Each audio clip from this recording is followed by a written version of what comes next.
Unbelievable. This is season 5. That's incredible, man. I tell you what, the time is just rolling. Now we are going live on YouTube, and it looks like we're live on YouTube. So if you guys want to see the show live, you can always go to YouTube and watch our show live. Anyway, this is going to be a really fun show. And apparently, hey, I got a couple things that are beeping on my side. Can you hear it, or is it like muted? No, it's muted. I hear Oh, beeps. couple of beeps here and there. All right. So, anyways, my name is Sean Symons, also known as PPG Grandpa. This is Clear Prop TV. This is a nonprofit, run into the sky nonprofit organization, and this is also our nonprofit podcast, which is really cool. Tonight we have Dale with me. He is a student over here at Run to the Sky. He's going to be here for Monday through Wednesday of this week, so he just wants to kick back and chill. He's probably he doesn't like to be on the internet. He doesn't like to be, his face out there. But guess what? Now millions of people are watching you. Not really. It's just us. It's just us. All right. But anyway, this would be a great time to introduce everybody. So Scuba Steve, welcome to the show. Glad that you're here, buddy. Hey, what's going on? There we go. I was trying to find, I couldn't remember my own name there for a minute. What is your name? Well, no, remember I told you I changed my website to paramotoroutlaw.com.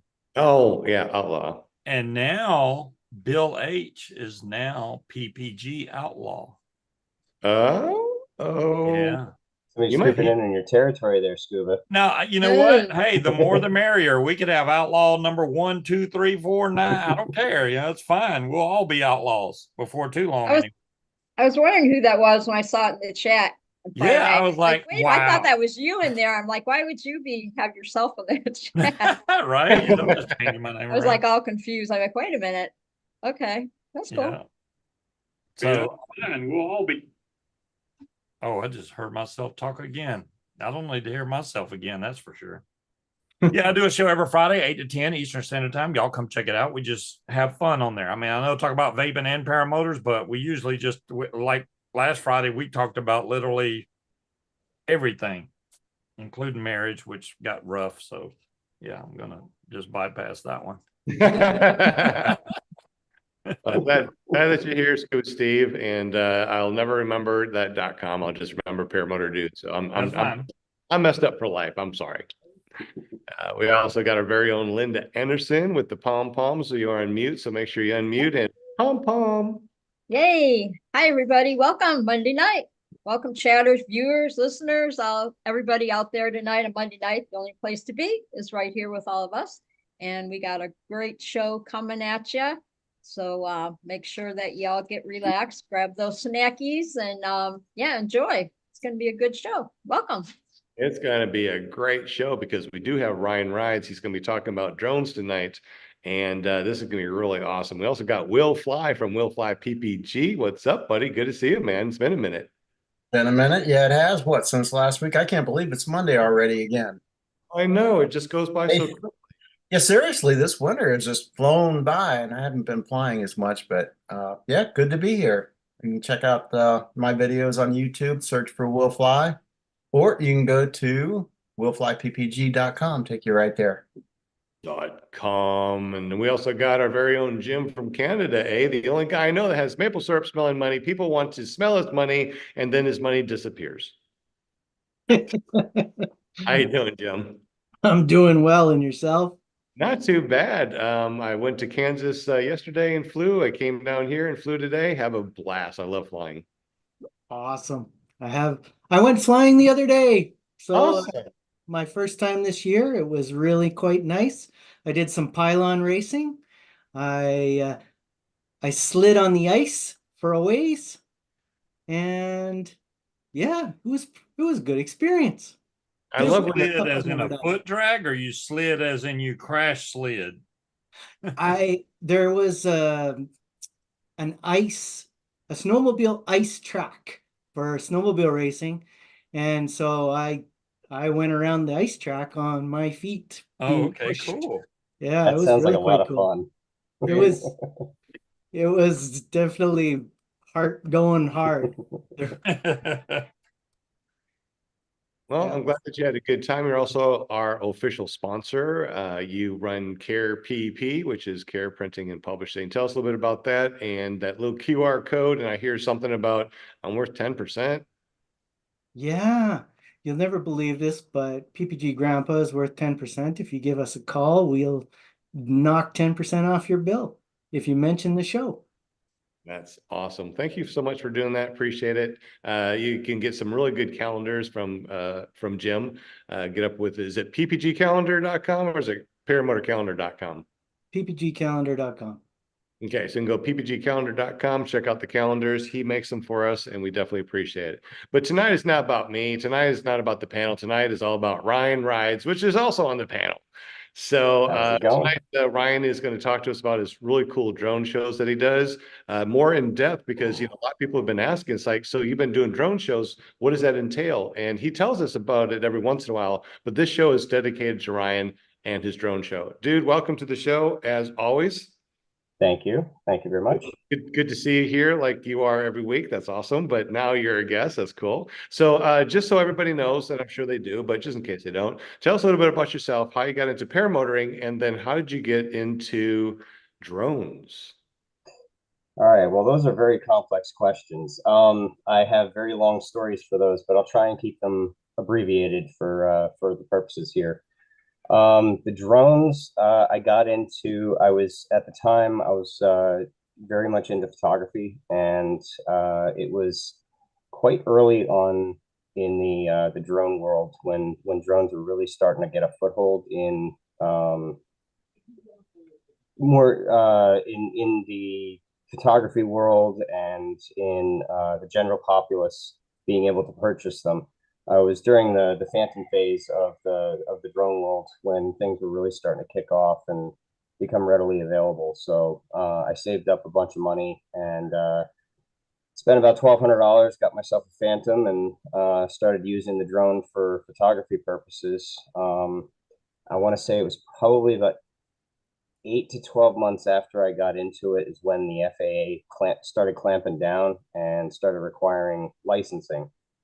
I put that on hold for a little while and focused on the photography aspect instead of the drones. And eventually I circled back to it and decided, you know what, if I'm going to do this, I might as well spend the money and get my license, and started studying.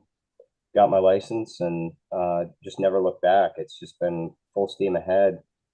I incorporated it into my photography business. I was working for a local studio at the time. That culminated into creating a drone division at the studio, and they were basically relying on me to do all of their drone work for doing school groups and such. It was a local studio that does school photos. So all of the when you take 300 kids and you bring them together, it's really hard to get a shot of them without being either on a roof or in the air. So traditionally, we used to climb up on a school roof and get a picture of everybody. But because of liability becoming an issue, the drones just made more sense. So we ended up going that route. And then as for paramotoring, I was I stumbled across it, as you know, it seems to be typical in the industry. I stumbled across a Tucker video, and I was watching his videos very closely. And one day I said, you know what, I want to figure out, because he kept talking about Jersey and this and that. I live in Eastern PA, and I drive into Jersey all the time. I used to drive into Jersey all the time for work. So what I did is I started trying to figure out where he was. And very quickly, I figured out where the field was that he flew from. And I was headed out to a job in Western New Jersey, and I found the field.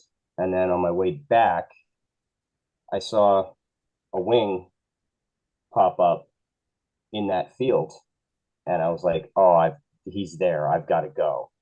So I went back to the shop, did what I needed to do, and immediately raced back 20 minutes to the field. And I ended up catching him and Jeff Chorba, and I got to talk to them briefly and watch him and some of his buddies fly around. And I was just I was in awe, and I was like, this is something I've got to do. So I got Jeff's contact info, and bless his heart, he reached back out to me a couple weeks later. He said, "Hey, we're going to be flying if you want to come out." And I asked him, I said, "Hey, can I bring my drone?" And I ended up bringing my drone. I have an Inspire 2, which is a very large drone. It's a cinema drone that they used for filming commercials and movies. And I ended up bringing it out. Is that kind of expensive, or is that like a couple $100? Yeah, it's when they first came out, they were around $6,000 or $7,000. And I had probably about 5,000 invested in that, on top of the cost of what I paid for it used, which was only a few $1,000s. But I invested additional peripherals to it that brought it back up to the $6,000 range. But Jeff Chorba, the late Jeff Chorba, Tucker, and some of the local guys were there, and they're flying around, and I got some awesome footage of it, sent it off to Tucker, and he ended up using it in a video. And before I left, I ended up talking to some of the local guys, and they're like, "Hey, there's an airport out in PA that is local to you that we fly out of on a regular basis." They said, "If you want to come out, by all means, you're more than welcome to come out." And I kept into the group conversation that they had, and just started talking to them and learning as much as I could. And next thing I know, I'm kiting wings and talking to Dan Moss and hanging out with the rest of that group. And I think there's about a dozen of us over there now, that flies on the eastern side of PA. And I relied on my friends to help me learn as much as I could about it. And eventually, about a year and a half later, I took my first flight, and I never looked back. I've just been flying ever since. I couldn't get enough of it. So Sounds like you got the bug. oh, hardcore. Yeah, I think pretty much everybody gets that bug. Mm-hmm. So what got you going from paramotors to drone shows? Now, what is a drone show opposed to just videoing with using a drone? What's the difference? Okay, so typically with drones, you're thinking one drone in the air with a camera taking video of, we'll just say, an FPV drone that chases a paramotor pilot around, which I'm sure we've all seen at this point, at some point. What I do is on the opposite end of the spectrum. I fly a multitude of drones, a fleet of drones, at the same time. Instead of just one, in my case, I'm flying between 75 and 100 drones at a time. And what that allows me to do is, these drones are specifically made for these drone shows. They go up at night. They fly specifically at night because the bottom of the drone has a light pack, an LED light pack on it, and that light pack enables me to create designs in the sky, or figures. Think of each drone as like a pixel. So I'm basically making drawings with individual pixels, individual drones. And what that does is I can create pictures. Give me a second. I'm going to pull up a picture here quick. So the question is, I know how hard it is to fly an actual drone, trying to look at one drone. How do you fly more than one drone? I mean, I can't imagine flying 2 or 3. How do you fly multiple drones? Like you said, what, 75 and more at a time? 75 to 100 drones at a time. I'm flying. And the way that I do that is through software. It's very specialized software. Here's an aviator logo that I created. This is just a simulator, but I think it was 117 drones to create the aviator logo. So this was just a for fun project for me. I just wanted to kind of see what it would take and how many drones it would take. And I ended up taking this screenshot and actually sending it to Erik Farewell. So, hey, Erik, hit me up. I want to come fly for you.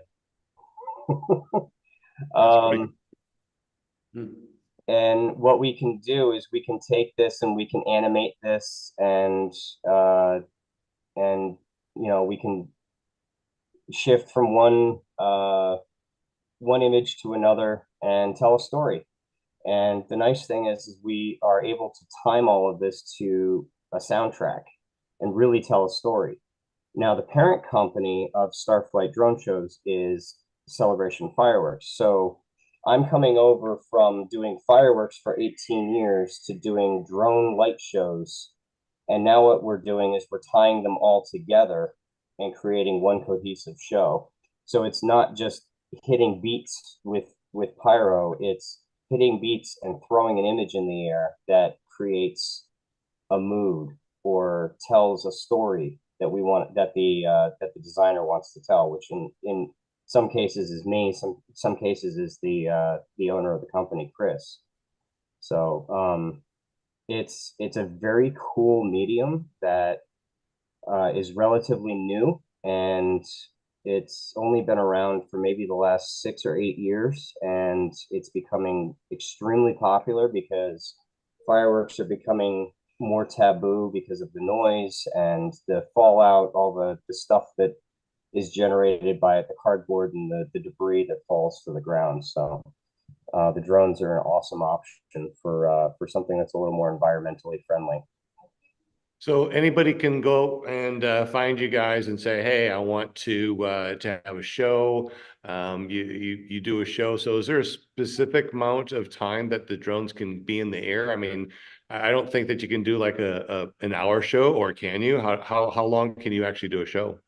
An hour show is possible with multiple fleets.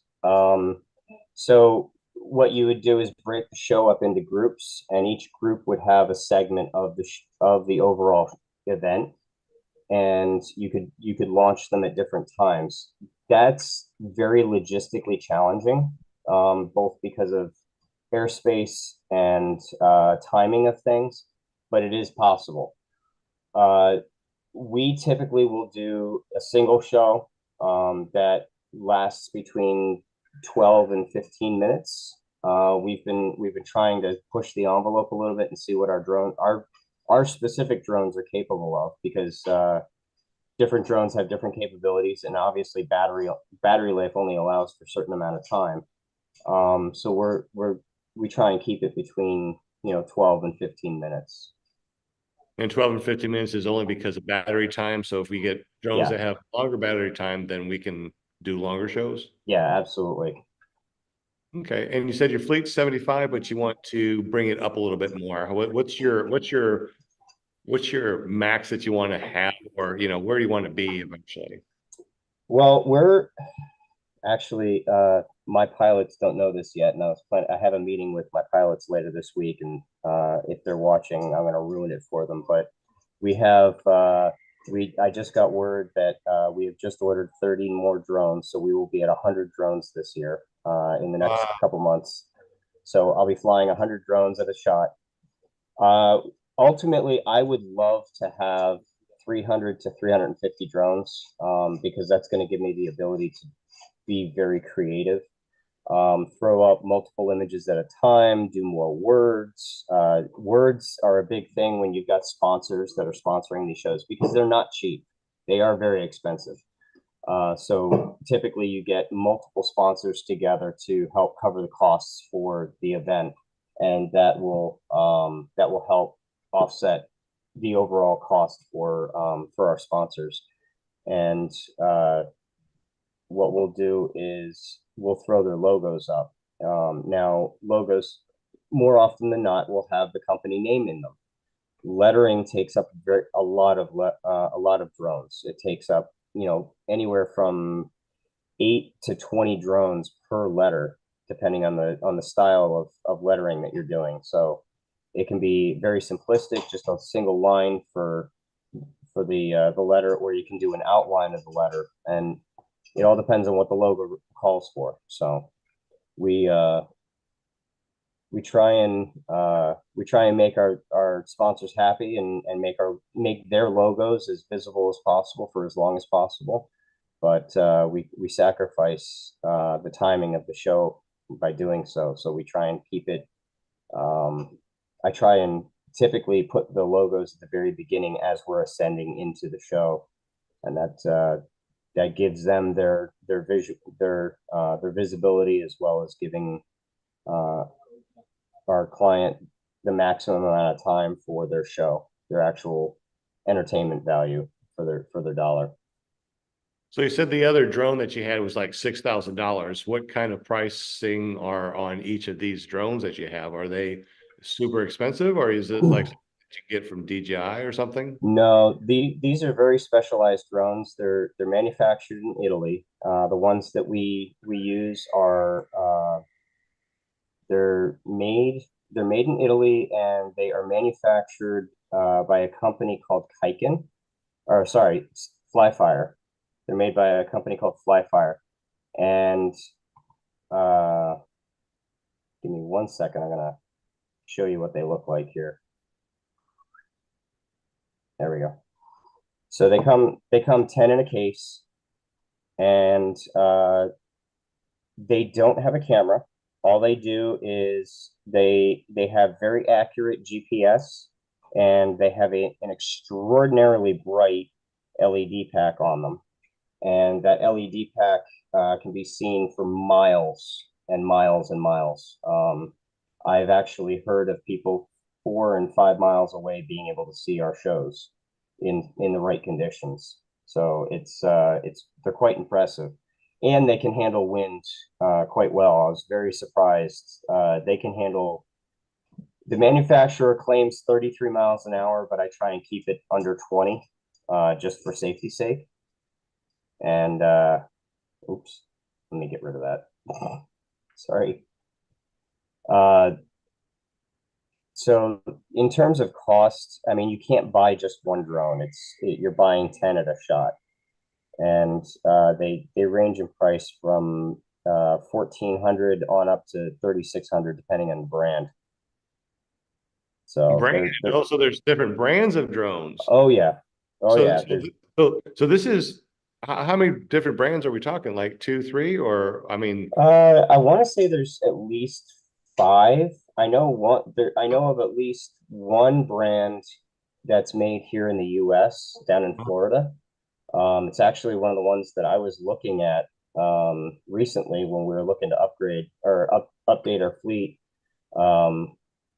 The main reason why we didn't go with them was because of the lead time, and because of the differences between what we have and what they are capable of doing. They have different each drone has a different capability. So it's something to bear in mind. Like, one may have more wind resistance than the other. One may have more output on the lighting, the light pack than another. So it's they're different. They all have different stats, and in order to keep a show looking like one cohesive piece, you want to keep them the same. So we ended up sticking with our Kaikens. okay, so you don't want to have different brands up there. It's usually just you absolutely can do that, as long as you how can I put this? As long as you maintain the lowest common denominator. And what I mean by that is, if one has only a 15-mile-an-hour wind threshold for minimum or maximum wind tolerance, and you've got another drone that has a 35-mile-an-hour wind tolerance, you've got to bring that one down to 15, and you've got to fly within those to keep them the same, just for safety reasons. You'd want to do that. Okay. Anybody on the panel have any questions, or are there any questions in the super chat? And looks like Will is moving as well. You're on Yeah, mute. We have a question in the super chat from Chris Sure. Gobelli. How much of an area on the ground do you need to set up for a show? That's actually a really common question, especially with our clients. We get that question quite regularly, and the easy answer is it's all based on the drone fleet size. If you're looking for a 300 drone fleet, it's going to be very different than a 75 drone fleet or a 100 drone fleet. So for the 100 drone fleet that I'm flying, I'm looking at 150 by by 200-foot area. Wow. And that's got to be clear of trees and debris and obviously power lines, that type of thing. We want to keep it as clear as possible. And the other thing is we want to try and keep away from high tension power lines, because the RF, the radio frequency electromagnetic field that's generated, the EMF that's generated off of high tension power lines, can cause compass issues on the drones, and it can cause stability issues. So we try and steer clear of those as much as we can. Does the ground have to be level? We try and keep it as level as possible. Sometimes I've done shows where, in fact, this past weekend, we were in a parking lot, and there was a slight hump to the parking lot that we were in. That's no big deal. If you're on a 15-degree incline, it could cause problems. I would just adjust my parameters in the software to account for that. Personally, that's the way I would approach that. But we try and keep it as level as possible. We don't want severe slopes of any kind that are obvious. If we can get a flat plane, we'll take that, obviously. How close does the launch area have to be to the where you're going to do the show? Great question. So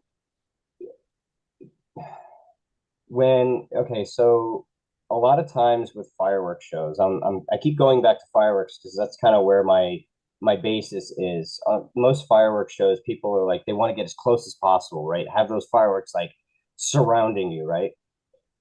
Complete opposite of what you want for drones. Drones, you want to be back. You want to be as far back as as the venue allows. I'm not going to say as possible, because there obviously I've done shows where I'm literally a quarter mile away from where the audience is viewing, and it can cause issues. But ideally, we want a minimum of 300 to 500 feet between where we are launching from and the audience.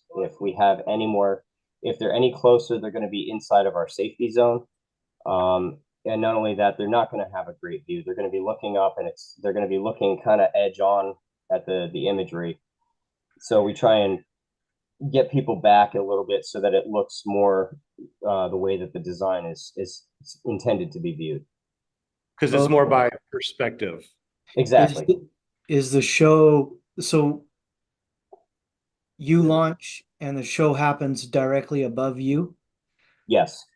I always tell people I get the worst view of the show because I'm looking directly up at it. It's I wish I had video, but I don't. Most of the views I have, it's just a line of drones. It's really nothing special. Brian does that just in case one falls out of the sky so he can catch it. That's why he's right up under. Exactly. Yes. Yes.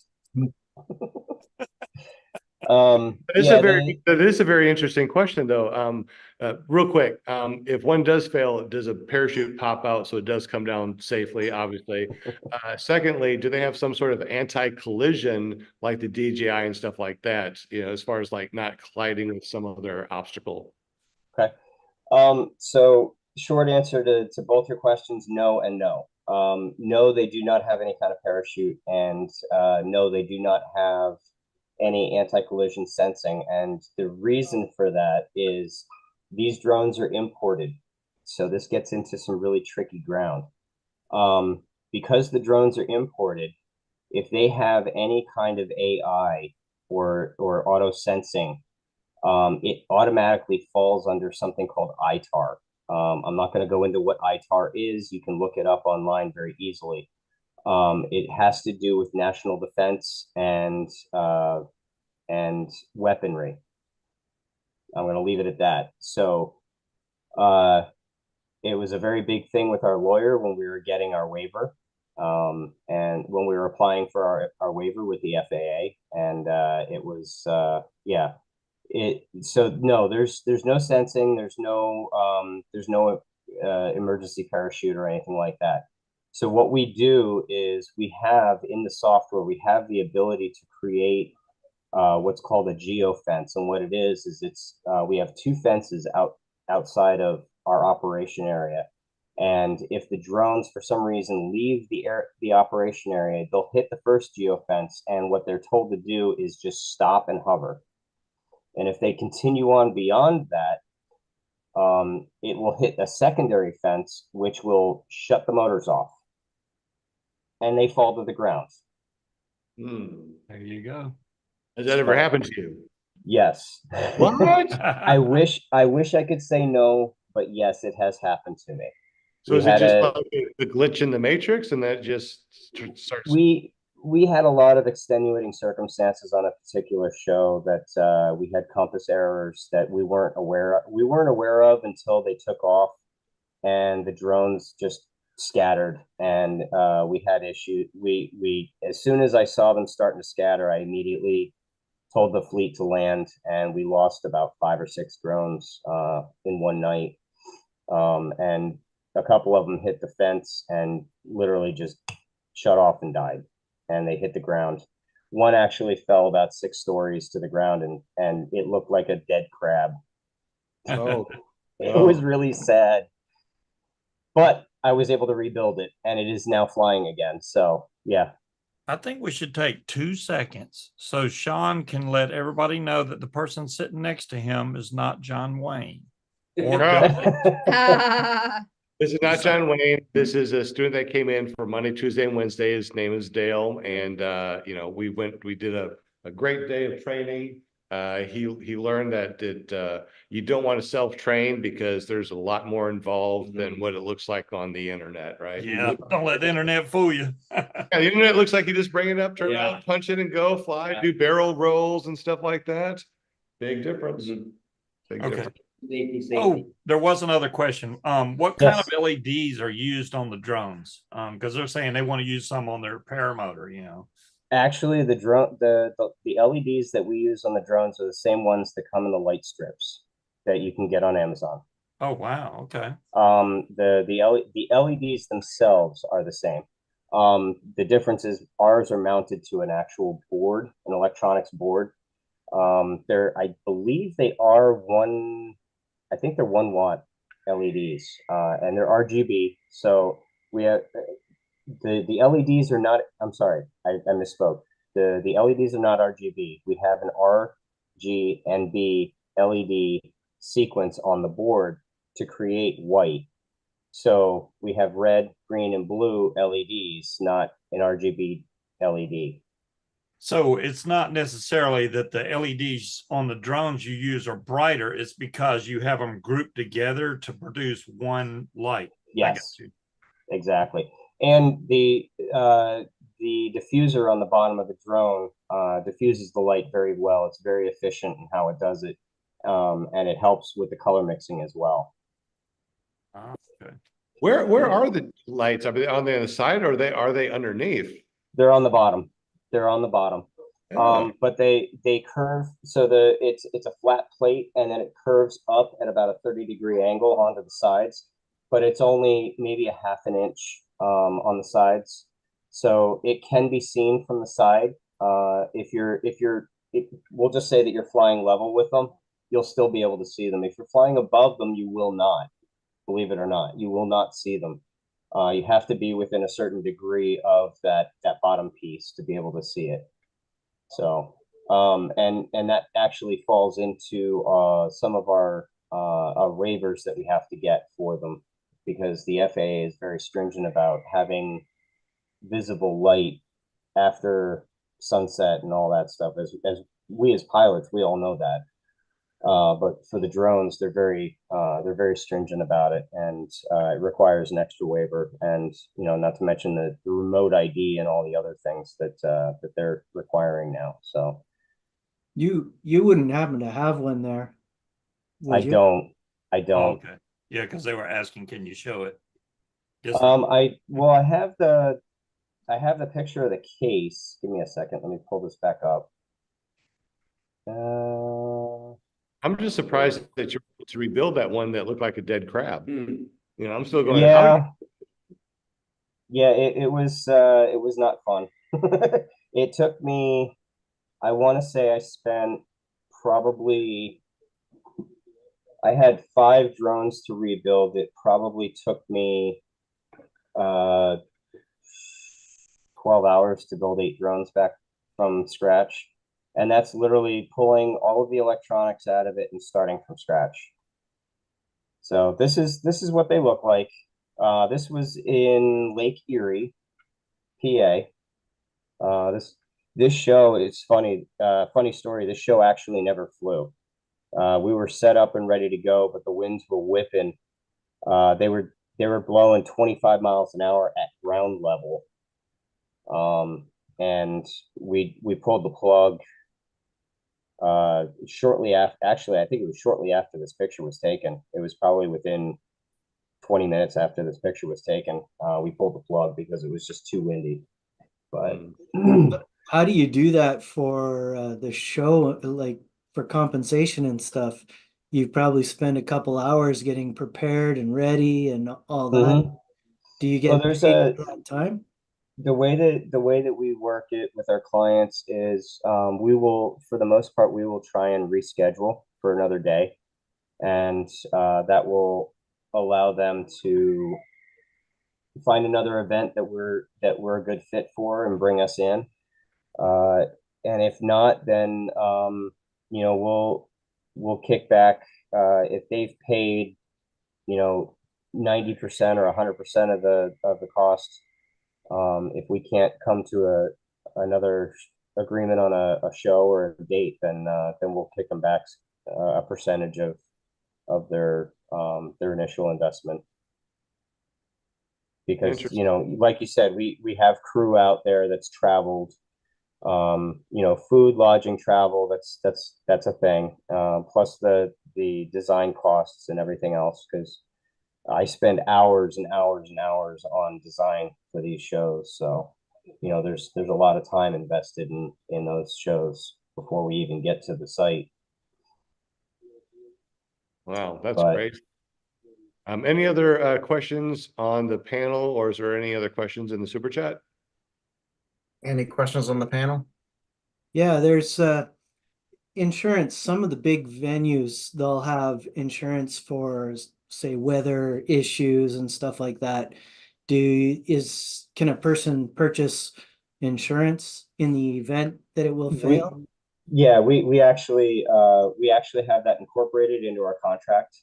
We have show insurance that initially the first year and a half that we were doing this, we offered it as an add-on, and since then we have changed our stance on it, and it's now integrated into the overall cost of things, so that show insurance goes towards covering the cost of our crew, our design work, our travel, our lodging, that type of thing, so that if the show doesn't go off, at least our bottom line expenses, our bare minimum expenses are covered for it.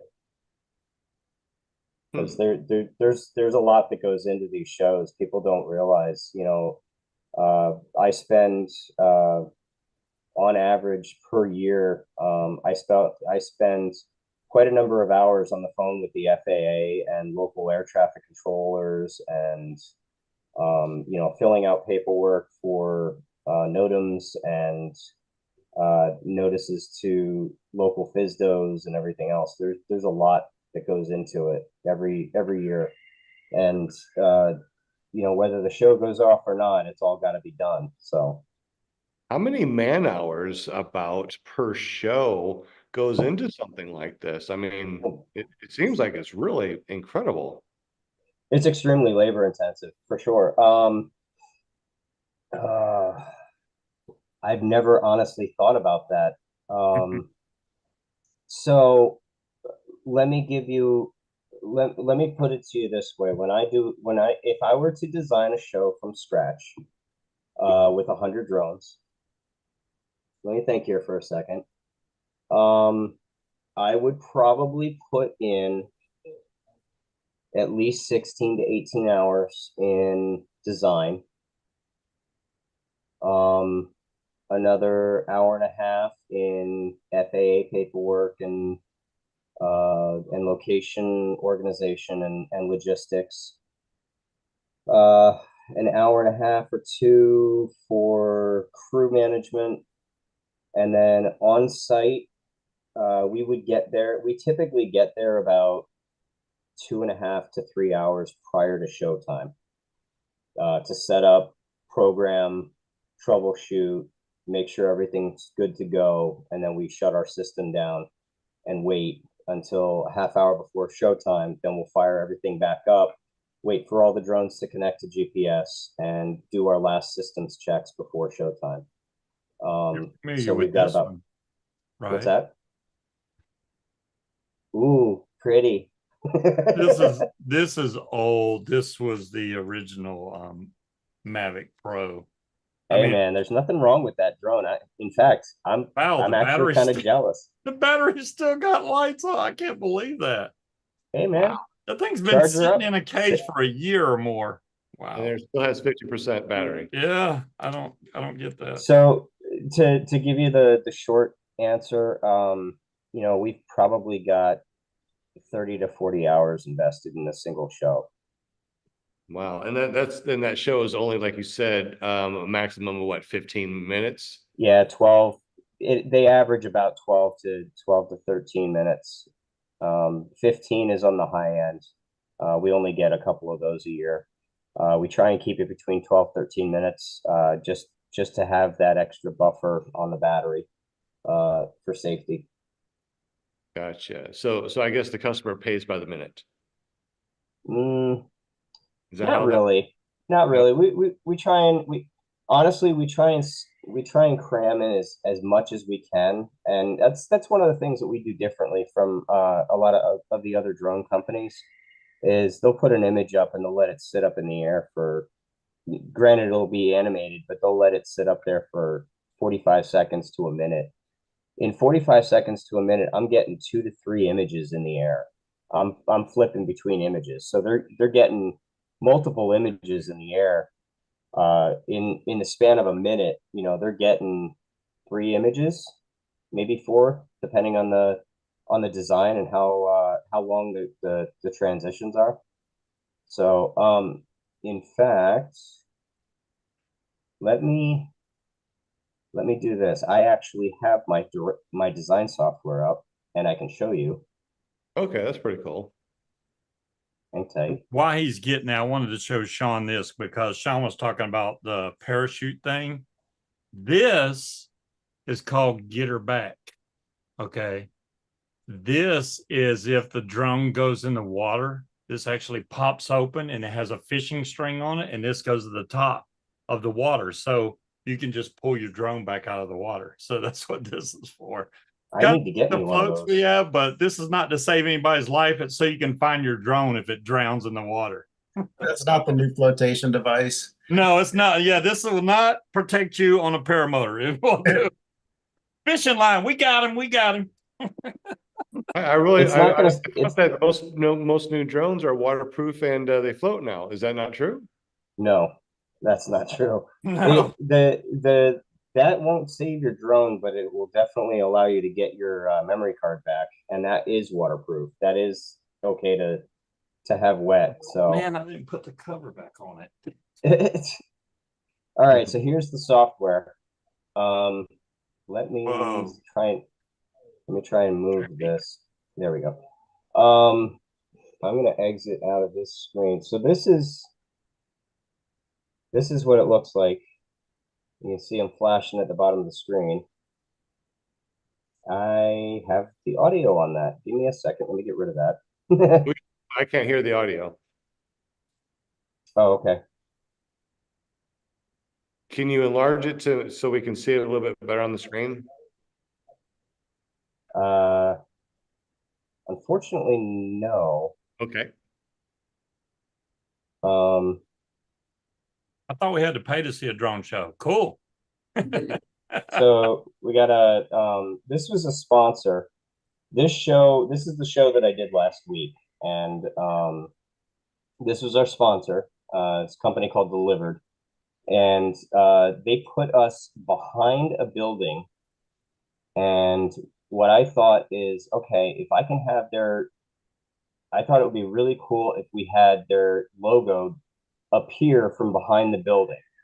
And it did. It actually worked out beautifully. So this design actually built and then starts ascending from behind the building. And the owner of the company, my company, was standing next to the delivered sponsor, and he was blown away by it. He thought it was the coolest thing in the world. Nice. I just want to double check. You guys aren't able to hear the audio, right? I don't hear anything. No Okay, audio. good. I got music playing in my ears. I just want to make sure we don't get a copyright strike. No, I don't hear it. So we got a sky lantern. And then we got the moon. What size drone show is this? I'm sorry. What size drone show? How many drones? This was 75. Okay. So this is a cool design. I created a star curtain of just randomly twinkling stars, and then it was U2's Sky Full of Stars, and when he sings I want to give you my heart, it reveals a heart in the middle of the sky, in the middle of the star field. Okay. And it just kind of pulses. And then we go into champagne glasses toasting. And this was for a winter festival, so that, we try and stick with the theme. We had Frosty the Snowman, then we got a reindeer running, reindeer jumping, and then we get into an ice skate. So, and they actually had it like a little ice rink there. Sled going down a hill, igloo, little penguin, snowflake going into, and then revealing a snow globe. And then the township was Upper Dublin. And so we put the initials of the township and had snowflakes falling inside the snow globe. Oh And my God. what that looks like on the design end is this. Ah, wow. So each image is a block, and it's all time. The strings between each block are your transitions, and you can go in and up here you can program the lighting for each one.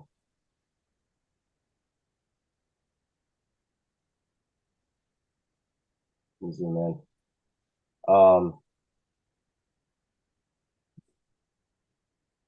So you can kind of see, like I got in this group, I've got 66 in white and one pulsing in different shades of red. And if I click on that, it will actually highlight that was the reindeer. And so the red is the nose of the reindeer that was, let's see if I can find it in the design here. Did you have to go to school to learn this, or is this just something that you learned and This is all self-taught. The software was handed to me and they said, here's your software. And I went, okay. And I spent about 2 weeks working on it. It took me about 12 hours to get the hang of. And it took me about 6 months to figure out all the nitty-gritty details of how to make a show look smooth. So there's certain things that there's I mentioned earlier that the drones have parameters that they have to stay within, like their wind tolerances, and they have tolerances for how fast they can ascend, how fast they can descend, how fast they can transition from side to side.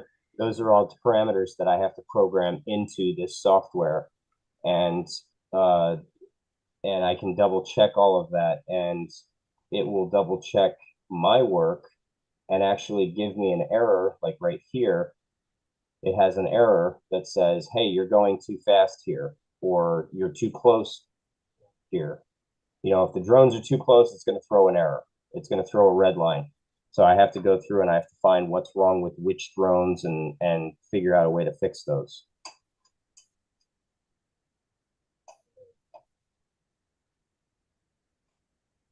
Wow, silence. Looking at that, just looking at that. Where do you actually test fly? Do a test run? Okay, so we have separate software that actually double checks all the parameters. I punch in the parameters, tell it what's acceptable, and it'll go through this software exports into what's called a path file. Each drone has its own assigned path. It's a mission, basically. If you have a DJI drone, you know what a mission flight is. You can program it to do certain points and then come back home when it's done hitting those points. That's pretty much what this is. And each one of those paths. How do you sync the time between your transitions, like you're showing one image to another, and syncing up the music so that the time between that picture and the next picture equals what you have playing sound wise?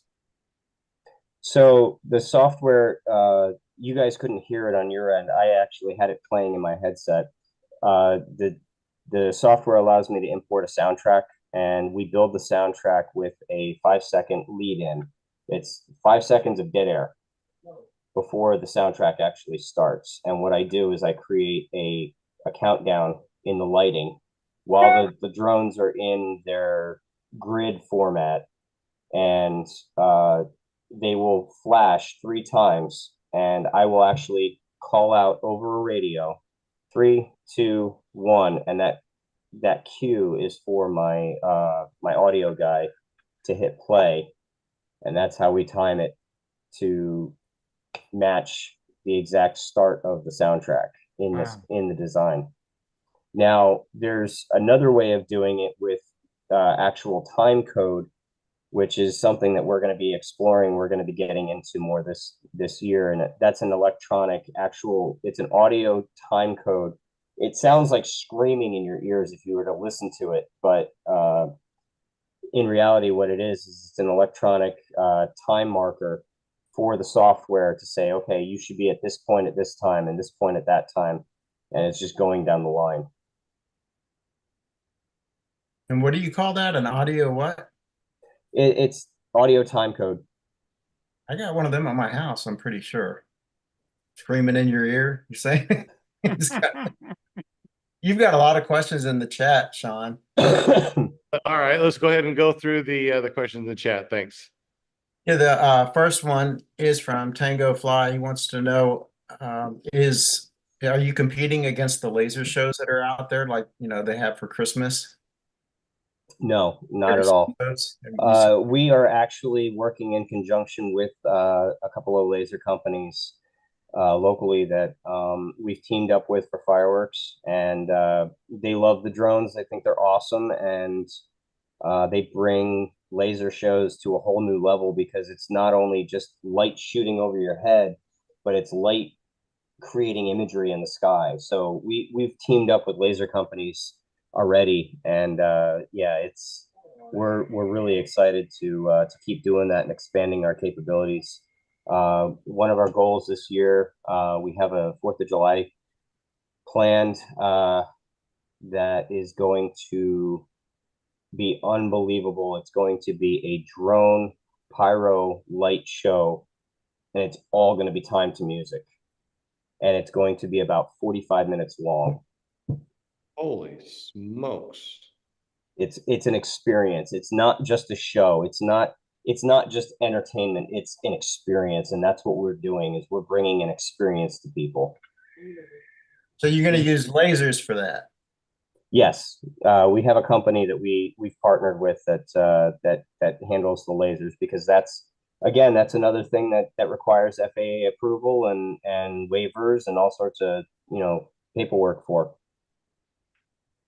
Interesting. Is this something that anybody can go to and watch? Is there tickets available? I mean, how do you see something like that? A lot of our shows are public. the best way to watch or find out where we are or where we're going to be is to watch our Facebook page or our Instagram. We are on both. If you go to facebook.com/Starflight Drone Shows, you'll find us and give us a follow, and we'll update you where we're going to be or where we're at. And if we're in your neck of the woods, please, by all means, come out and hit me up on Facebook. I'd love to have people come out and show them around. In fact, I had a guy this past weekend who's local. He lives in Lancaster area. He came out to my show this past weekend and hit me up, and I told him, hey, come on over, give me a call or shoot me a message when you get here, and come on back. I showed him where we were, and he came back into the area, and I showed him around and showed him the software, and he loved it. So That's incredible. So to make everything easy, I did put all of the links down below in the show notes. So just scroll down the description and click the link, subscribe, hit those bell notifications, and whatever else you need to do in those social media. So it's down there below. Excellent, man. Another question? Yeah, Will, more questions, Will? You had, yeah, there are a couple more. John Wayne said that the drone shows on Secrets of Skinwalker Ranch are awesome, or were awesome. I haven't watched it, but I'm going to now. If you get a chance, look it up on YouTube. It's a really cool. That's actually a really cool show. I actually know one of the pilots that was there. I worked with the guy works for another company. He's a drone pilot for another company, and I spoke to him about that extensively. Actually, the Skinwalker Ranch incident was it was interesting. They were seeing things on their software, and they used the same exact software that I use. They were seeing things. They were seeing anomalies that they don't normally see. So something was weird there. That was definitely a curious event that happened.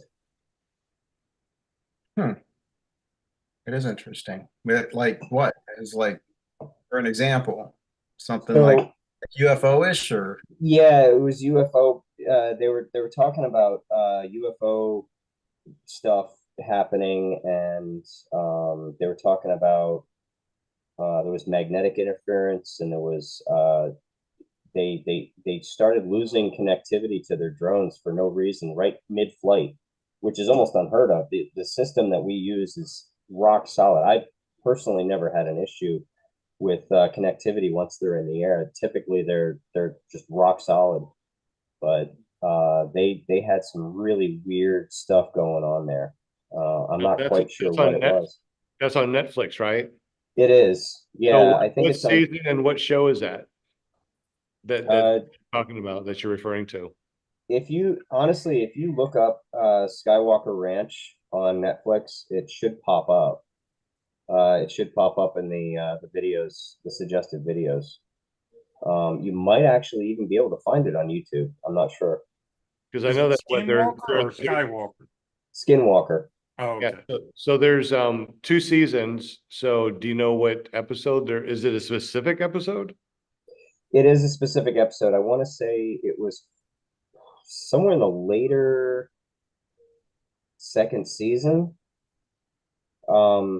If anybody knows, I'm sorry, Super first Chat, season. First season. if anybody Yeah, knows the Super Chat, just yeah. let If you know, please put it in the super chat. We'd love to hear. I've watched it. I just don't remember which one it was. Okay.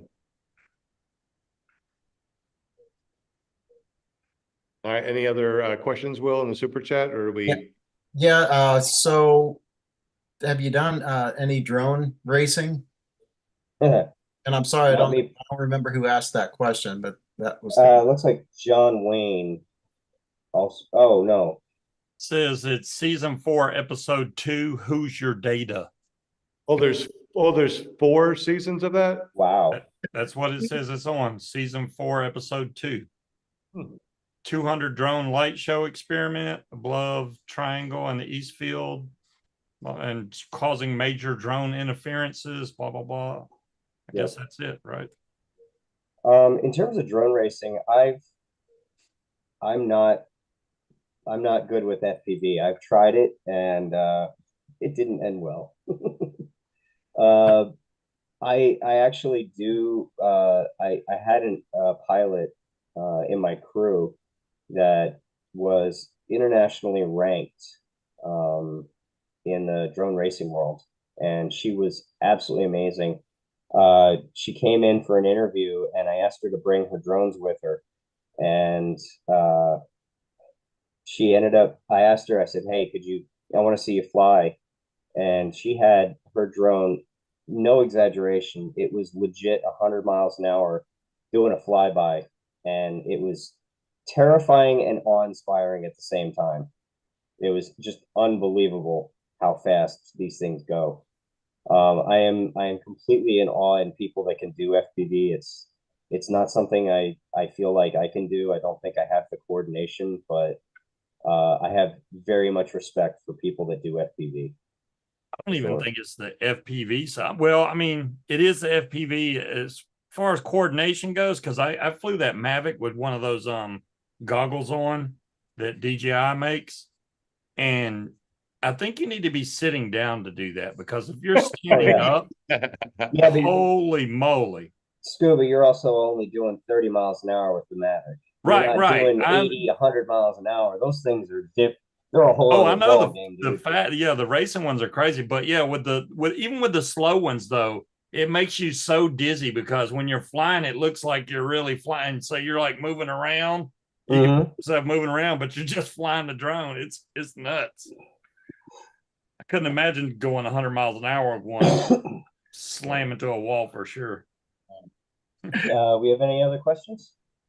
Yeah, so that credit for that last question goes to Tango Fly 22. So the other question from Sean Smith is, do you have to have liability insurance? Absolutely. Yes, liability insurance is no joke. It's tens of thousands of dollars. I'm not going to get into exact numbers, but it's an ungodly amount. Um, and it's not much different than fireworks, honestly. It's they're just insurance companies are hungry and they want your money, and they're going to charge you what they're going to charge you. And unfortunately, it creates it can create a very cost prohibitive environment, and it makes it very difficult. So if drone light shows are something that you think you want to get into, uh, you're looking at you could buy a house for what you're looking to invest. You know, a couple of houses, honestly, for what you're looking to invest in this, and that's no exaggeration. $500,000. I mean, is a decent starting point for what you're looking at. Yeah. That's That's why the So shows cost so much. Y'all got to think about how much the insurance costs so they can do that show. it's insurance, it's initial investment, it's personnel, it's training, it's all there's licensing and annual license software licensing that's involved. There's all sorts of stuff. It's unbelievable how much stuff is involved in this. I over the last 2 years that I've been doing this, it's just been a very eye-opening experience for me personally. So I've learned a lot and continue to learn a lot. So yeah, there's a lot to it. In fact, since we're on the topic, let me pull up the actual software that we fly with. okay. I saw that Linda took off her glasses a second ago, so I Ah. think it means that we need to take a thumbnail real I was quick. wondering why you. Oh, we need I to do that. That's right. Yeah, That's right. it is 8 o'clock. We've been talking Yes. about drones for an hour, and it seems like it went by like It did. that. Yeah. So Will, we yeah, are I was ready. wondering why that came up on the screen. Are you ready? You yourself. 1, 2, 3. We got it. You see our fireworks? Yeah, I we can saw see the fireworks. Oh yeah, I got them. them. Yep, I got it. Nice. So this is the software that we use Let me do this quick. So this is actually the location and the show that we did this past weekend. This was 75. So we had them laid out just like this. And over all those cars. we had them placed on the roof, on the windshield, on the hood. So this is what they look like. They're just laid out in a flat grid, and you know, they're 1.5 meters, so it's what, about 9 feet, give or take, between. And what these lines mean is these are the levels that they're going to. So you can see some of them are going to the first, the second, and the third, and the fourth tier. So when they take off, they're actually taking off in tiers, and the first group is gonna take off and go up to the first point, and so on and so forth until they're all off, and then they go into the actual show itself. So this enables us to. This is how we run the show. This is the legit software that we fly with, and this is what I'm looking at when we're flying. Wow, that's amazing. So you do everything from the computer. Yep, All this. everything's You're just standing from in the one computer. place and doing all this. Yep. When he said that this is what he looks like when he does the show, it reminded me of the Matrix, where you just look at all this code. And that's pretty much what it is. I mean, this is one screen. This is the other. You know, we're looking at stats, our takeoff time, our dance start time, how much time do we have till we land. We've got our 3D view, and then we've got our 2D view. Now this is actually kind of interesting. This is our so when we fly, this is our we've got 3 lines here. The inner blue line is the inner portion of our show, the outer perimeter of our performance area, if you will. And then we've got an orange line and a red line. These are our geofences that I had mentioned earlier. So the orange is where if the drone hits the orange, it'll sit there and it'll hold and it'll just hover. And then if it hits the red, the engine's just cut out and it drops. And the reason that we want 300 feet between us and the audience, and our audience was actually in this parking lot here, the reason that we want the distance is because if we have a drone that's, say, back here and it makes a run for it and hits that first fence, it's going to keep going. Inertia is going to carry it, and it's going to hit that second fence, and then it's going to cut off, and then it's going to continue going because inertia is carrying it, and it's probably going to land, if not against the building, then just in front of. So we want to keep quite a distance between us and the audience and any bystanders that are in the area. So we're really focused on safety. You know, we really want to make sure that our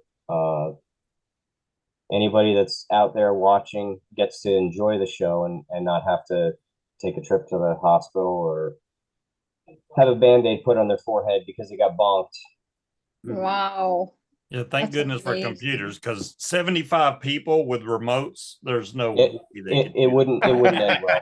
it would not end well. It wouldn't end well. That would be crazy. Oh my gosh. So do you like all these drones? Do you guys just get out there and set them down in a parking lot or whatever, wherever you want them to go up?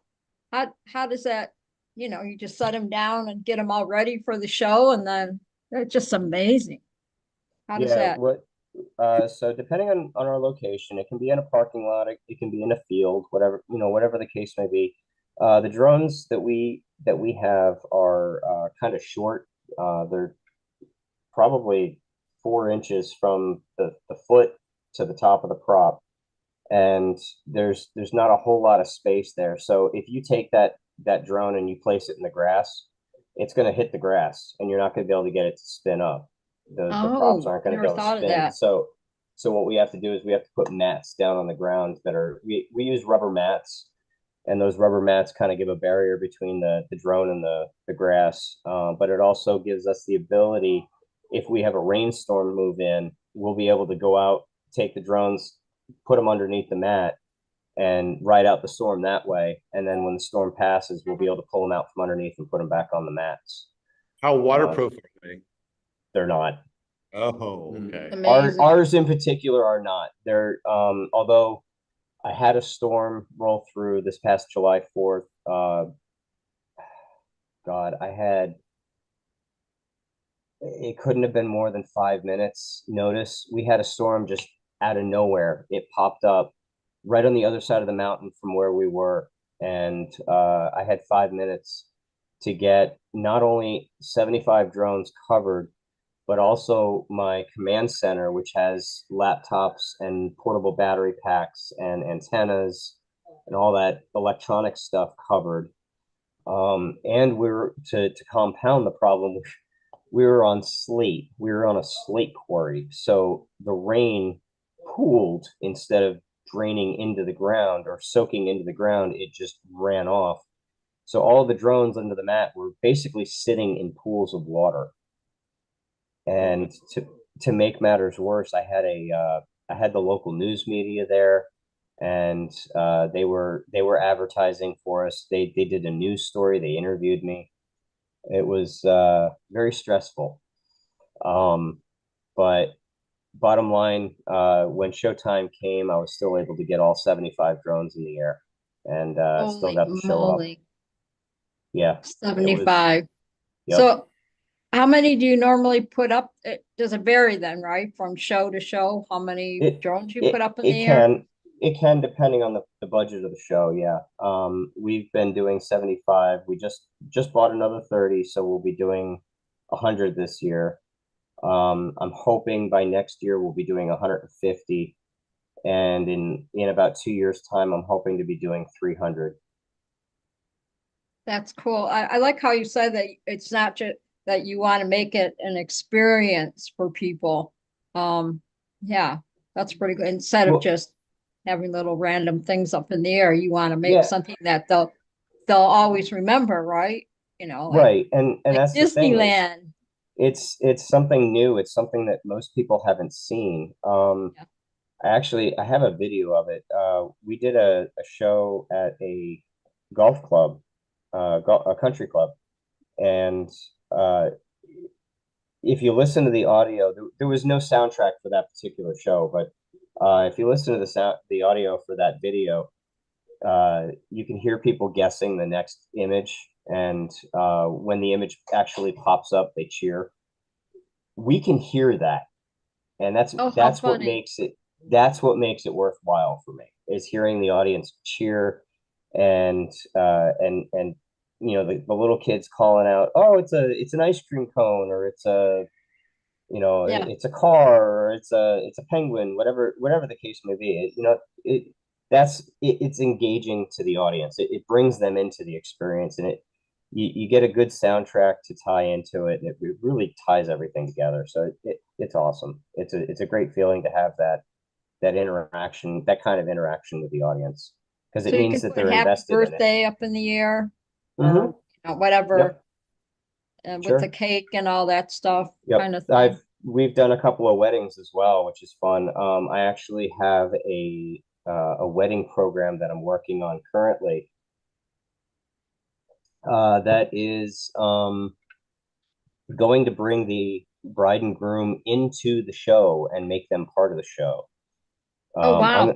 I'm not gonna divulge any information, but we're hoping to be able to incorporate that into some of our wedding packages this year, so that we can bring those the bride and groom into the show and make them part of it, and really give them a personal experience with drone light shows. So Okay, so that's interesting that you said the wedding thing. So who would use this drone show? Obviously weddings, corporate, but who else would use it? I mean, it sounds pretty interesting. I mean, communities. It's kind of the same market as fireworks. Anybody that has a celebration. If you have the money, the space, and the time to devote to making it happen, you know, we'll do it. You know, the biggest thing for me personally as the lead pilot is I want to make sure that my LZ is good and that my airspace is good. After that, the rest is gravy. You know, as long as the client has the money to make it happen, we're there. We'll be there. How much does it cost to do a show? So our 75 drone shows are $79.50. Our 100 drone shows are going to be $89.50, starting at $89.50, and that's a starting price, because if you want customized images or 3D images or anything like that that require additional resources, we have to find 3D artists that can design these, because there's very specific parameters that have to be followed. It costs a little extra. So So you already have images that you can use already. So if they stay Mhm. with that, we keep Yeah. the cheaper prices. But yeah, when different, you got to hire somebody. And are they on your staff, or do you have to hire somebody that's not on your staff to do that? it's somebody that wouldn't be on our that's not on our staff. I'm actually in the process right now of trying to find a 3D artist.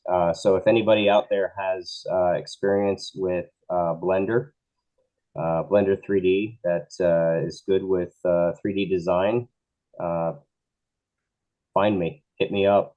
I need an artist. Okay, well, let's say that somebody is out there and wants to join. How do they get up with you? And how would they apply?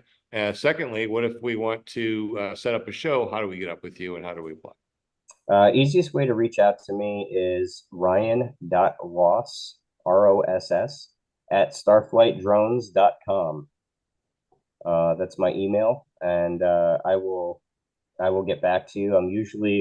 I can usually get back to you within an hour or so of you sending me a message, if not less. I've gotten back to people within a matter of seconds. So, yeah, hit me up. I'd be happy to help your celebration happen. And we so actually that actually brings up a really good point. We the two weddings that we did last year were surprises. We were hired by the father of the groom on one of them and the father of the bride, I think, on the other. And the bride and groom did not know for either one. So we were able to come in, set up, test, and fly. And they had no idea that we were there until the drones were in the air. So that's one of the things that we kind of specialize in, is making sure that if it's a surprise, we keep it low key and we keep it within the necessary channels so that nobody outside of that knows. Very Awesome. cool. Any other questions in the super chat? There was one question from Tango Fly 22. He wanted to know if you get a discount if you mention PPG Grandpa. Ooh. I might be able to work something out. Oh I my might be God. able to work that out. Yeah, hit me up and I'll see if I can get you a discount for sure. You know what? I was thinking You about the drones, but I don't think this is possible, because I mean, I think the LEDs are going to work the best, but there's no way to incorporate like the neon paint on the drones and a black light to light up the drones to where they glow in the air. You know what I mean? You would have to have a The drone that has a black light on it, and then drones below it that light up from the paint. so ultraviolet light that's used in for blacklight, or that is generated from blacklights, does not have the range. It would have to be a very specialized light in order to do that. The wavelength doesn't travel well Right. because Yeah, of I've noticed. how, yeah, it black the UV doesn't travel well. So yeah, I think it would be possible, but you'd really like they'd have to be really close. Like you'd have to have a ground level type show, which is possible. It's absolutely possible. But at that point, if you're painting your drones, why not just turn on the LEDs? Yeah. We said she had a question earlier and I did not see it. Have any of you seen it? What is it? Can you re-ask it, Deweese? I don't know. That's just what she said. Give her Oh. a second. Do the drones ever break while in flight? That's kind of what you were talking about, right? With the Break One in that went flight. rogue. 5 that you lost or whatever. Okay, so yeah, we haven't had any break in flight. We've had collisions in flight. And we've had some that had electronic issues because of electromagnetic interference and radio interference. But in terms of just breaking, like an arm, like one of the arms that holds the prop breaking, no. These things are, I've dropped these things from 3 feet and they take it. These things are unbelievably tough. For being 3D printed, they are incredibly tough. I've been impressed time and time again with how tough they are, to be honest. How much do they weigh? I weighed them once a while ago just to see if they fell under the 280 gram. So the FAA has a 280 gram ceiling on weight before you have to register them and all that. And they were like 30 grams with the battery. They were like 30 grams over. So yeah, every single drone has to be registered with the FAA, which is another $5 fee for every single drone. Oh, wow. Yeah. Wow. Never thought of that. Oh yeah, there's a lot. Like I said earlier, there's a lot to these things. There's a lot of requirements, and there's a lot of stuff that you have to maintain and be vigilant about. You know, like that registration has to be done every 2 years. So Okay. a lot of stuff to think about. Somebody did a video, I can't remember who it was, with where they would run the drone into a wing. Who was that?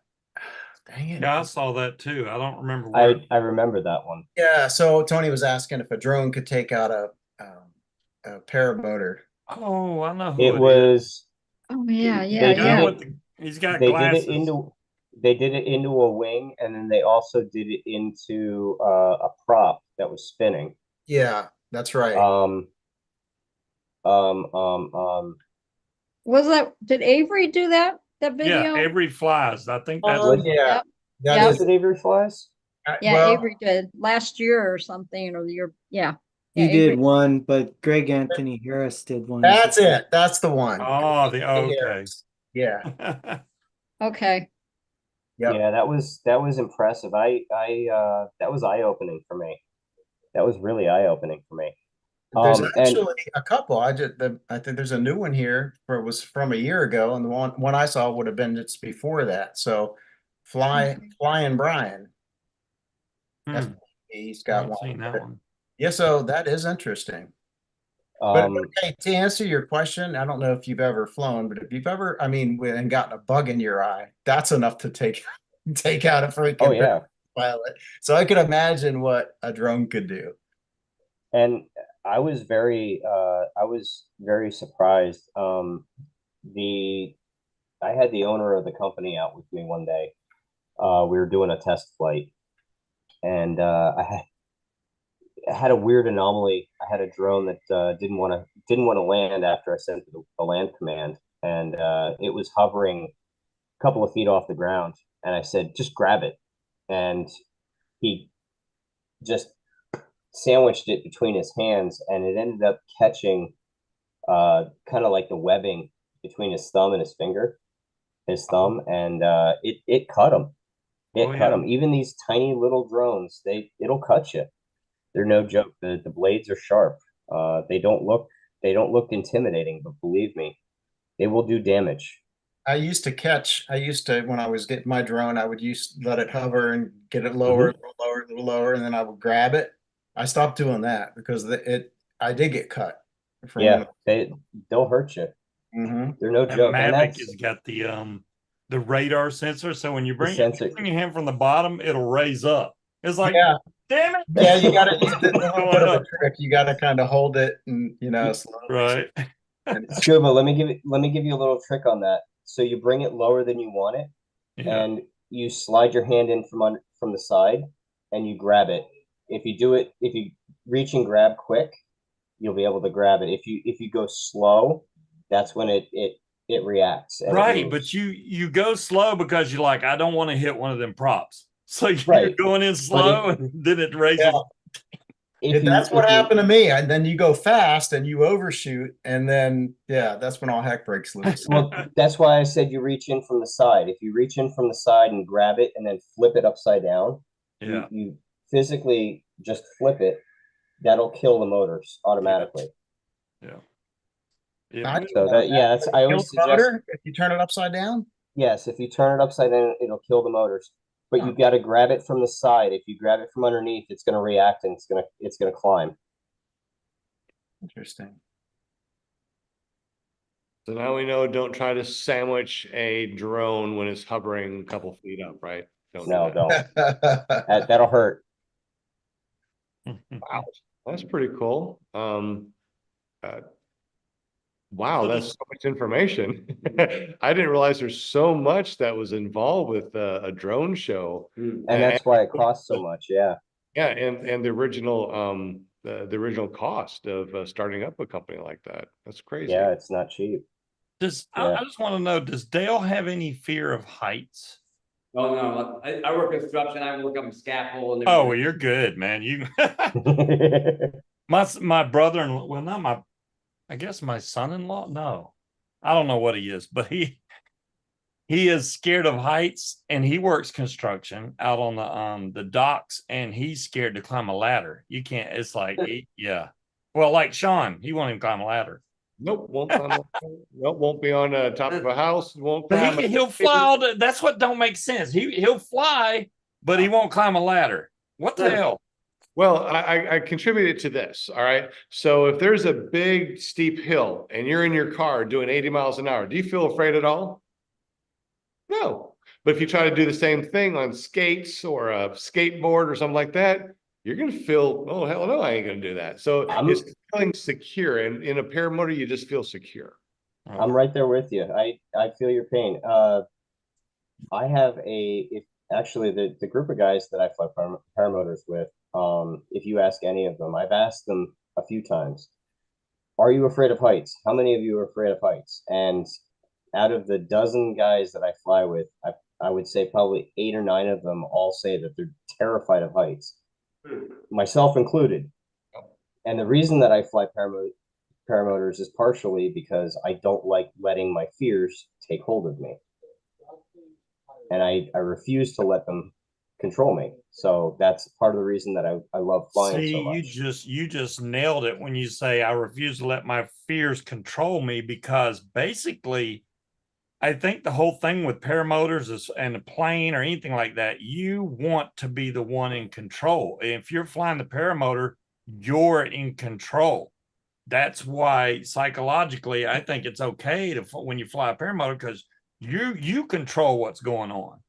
Absolutely. And when there's bumps, you're not in control of the bumps, and that's why you're afraid of bumps. Yeah. And now we know everything. Yep. Now we know. Yeah, now we know it all. We don't need to know.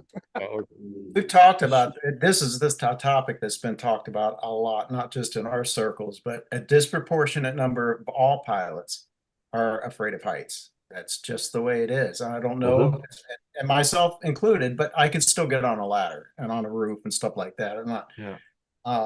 And I suspect it has something to do with the fact that you're taught over and over and over again, altitude is your friend, right? And so you have a healthy respect of the altitude and your height. So yeah, it's just not an abnormal thing. That actually reminds me of a story. My first flight in a paramotor was a foot launch tandem, and the guy that took me up wasn't certified. That was mistake number one. I didn't know that he wasn't certified, and you know what they say, what you don't know, you don't know. And my first experience was going up, and we were up for maybe 30, 45 seconds, he turned into the wind at maybe 10, 15 feet off the ground, and we were headed right towards a hill, and we couldn't climb. We couldn't climb fast enough, and we ended up driving ourselves. He ended up driving us right into the hilltop, and I ended up fracturing my ankle because of it. And on, I hobbled my way back to the car, and on my way home, I swore I would never let somebody else have control when I'm flying. I said, the next time I fly, I will be in control because I know what to do. I know that I shouldn't have flown in with the wind. I know that I shouldn't have turned into a hill at a low altitude. You know, there were mistakes that were made that I knew better. And after that, I said, you know what? I'm not doing a tandem with somebody that isn't certified ever again. And if I'm going to fly, I'm going to fly on my own, because if something happens, it will be my mistake, and I will know why I made that mistake or what happened. So that was my first exposure to paramotors. You're lucky Yeah, I am very, very lucky that it wasn't worse. I know what you talk about. Go ahead. You're talking about like the fear factor, you know. For me, when I went on my first tandem, for me, it was more of stepping out of my comfort zone, stepping out of something that I wouldn't normally do. You know, I was almost like challenging myself. You know, maybe 2 years ago, I would have been like, no way, I'm not going up in the air. But you're a wild child. I got there and I was like, I got to do this. You know, I got to do this, because if I don't, I'm going to be mad at myself or whatever. Was I nervous? Sure. You know, first time getting up there and doing that. But that was the whole thing for me, was just like stepping out of that comfort zone thing and getting up there and just doing it. And now look at you, Linda. Myself. Now look at you. Yeah, I know. I was like so proud of myself when I did it, you know, went up in the air like I did. And then, you know, then when I got in the show the following week, I was like, now I know what you guys mean. You know what?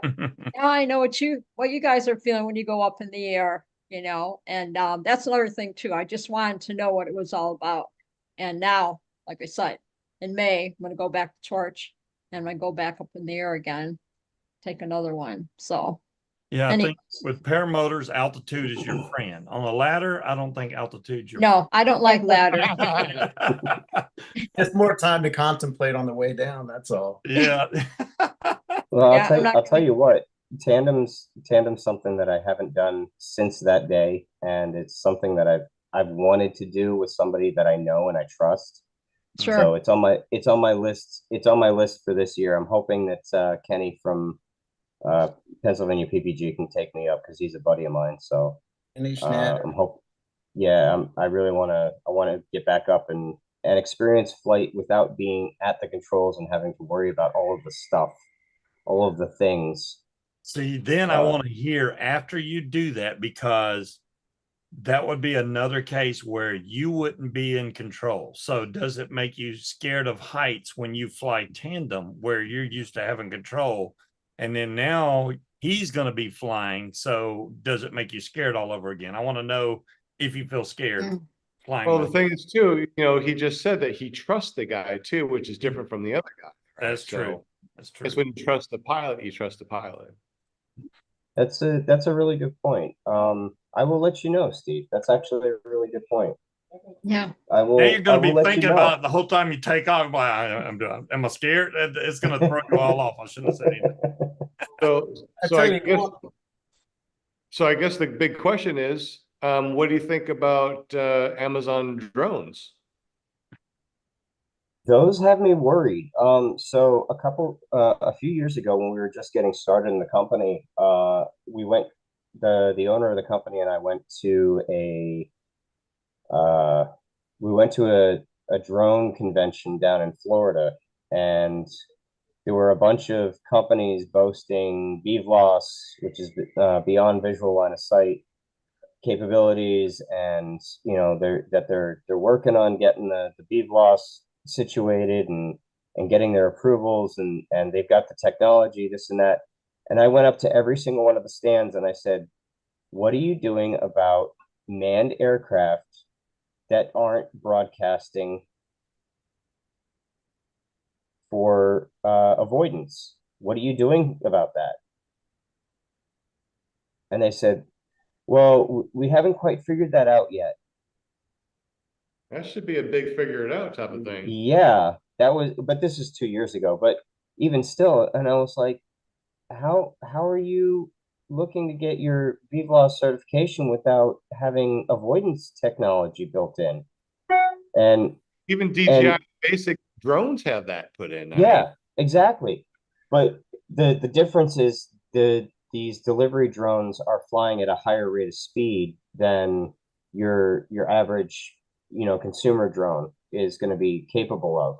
So these guys are flying between 60 and 80 miles an hour with a 100-pound drone at 400 feet. And if they're in a congested area, they're just flying a path. They're not paying attention. They don't necessarily have the sensors. And that's what, honestly, as a drone pilot and as a PPG pilot, that's what worries me, is especially if it comes to the area that I'm in, because we have Amazon warehouses everywhere around where I live. And it's just a matter of time before they start flying. And when they do, it's going to kill us as PPG pilots. We're not going to be able to fly. So I'm wondering, the whole way Amazon was doing it is they're not going to be like delivering to people's houses. They're going to deliver to one of those Amazon the designated areas. Yeah. Right. So it'll limit the amount of area where they have to go, but I still think it's going to be a problem regardless. The So they're probably going to have what, Amazon drone airways, right? So we'll probably see that on sectional chart, Amazon drone airways. And just like the airways that we have, for commercial airlines, maybe we'll just know where they are. We just stay away from that particular, airway. Yeah, I think they're going to end up, I think in the long run, that's what's going to end up happening, is they're going to have designated flight paths that they're going to maintain or stick to, which will be beneficial as long as the PPG pilots are conscientious of it. Not all of them are, and it's going to take 2 or 3 incidents, and I think that's when the FAA is going to step in and be like, hey, you guys need to have a minimum altitude of 500 feet, and they're going to start restricting little by little. They're going to start restricting us. That's my fear.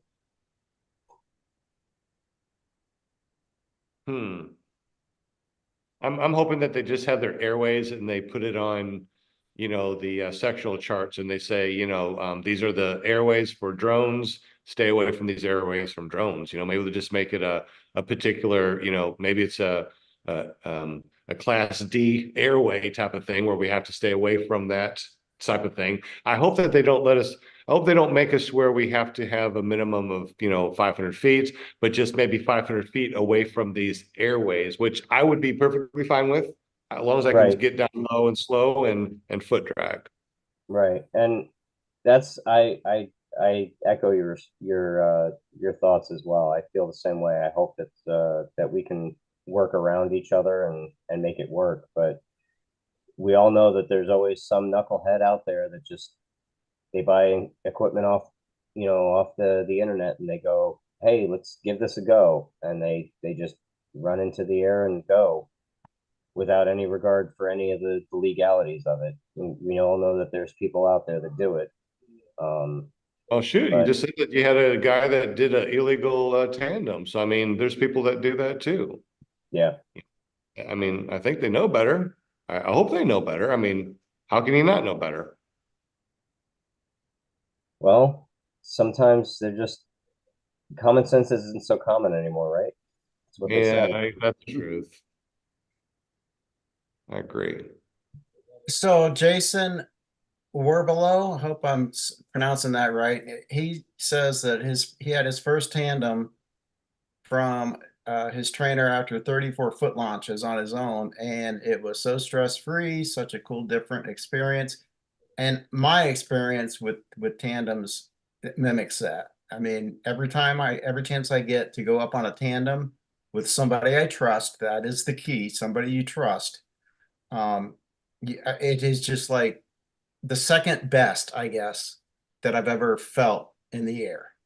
The first being flying myself, with the on the paramotor. The second Yeah.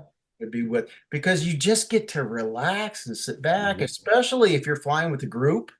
That is awesome, man, because you get to take it all in. So yeah, I would Yeah, I'm encourage. looking forward to being able to do that. It's high on my list of things to do this year. So hopefully, On a trike. yes, on a trike. Yeah, foot launch is out. I don't like foot launch, period. Yeah, it's Well, not for me either. I'm nothing against it. It's just it's not for me as a tandem. We're a I, tandem. I agree. I mean, originally, it wasn't that long ago, as far as years wise go, tandem was only foot launch. They did not allow wheel launch. So when they finally allowed the wheel launch, well, almost everybody immediately stopped flying, tandem foot launch because it was so dangerous and so difficult to do.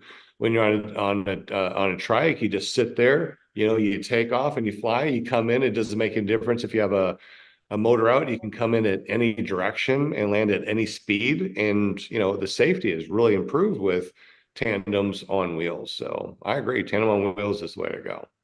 Now, Wow. if it's Wow. a tandem foot launch, I'd only want to do it on the beach where you got that consistent wind and you really don't Mhm. have to take a step.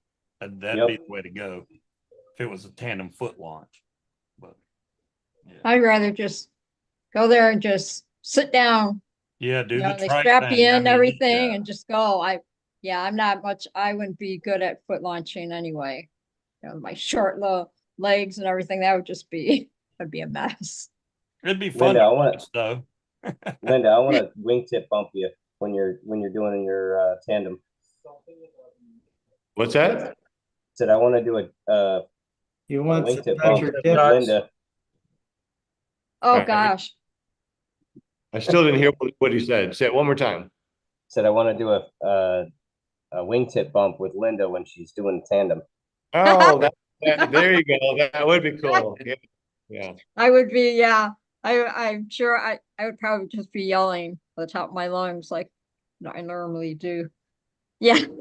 I get up there and I'm not like one of those. I mean, I grab onto the bars, and then when we finally get up, we're up in the air or whatever, and then I start yelling, this is so cool. I love it. I'm not one of those just to sit there. Oh, look at it's so pretty. No, I'm like that the wild child up there, It's like poor Erik, he's got his even if he was talking, I'm sure I'd never hear him because I'm just I'm so excited. I'm yelling up there. I think I learned that from Robert because I'd watch him fly and he was always like, when you watch him fly, he's always like, yeah, he's always yelling up there and stuff. So, yeah, Well, wingtips. we all know when you go in tandem because we can hear you all across the United States and Canada.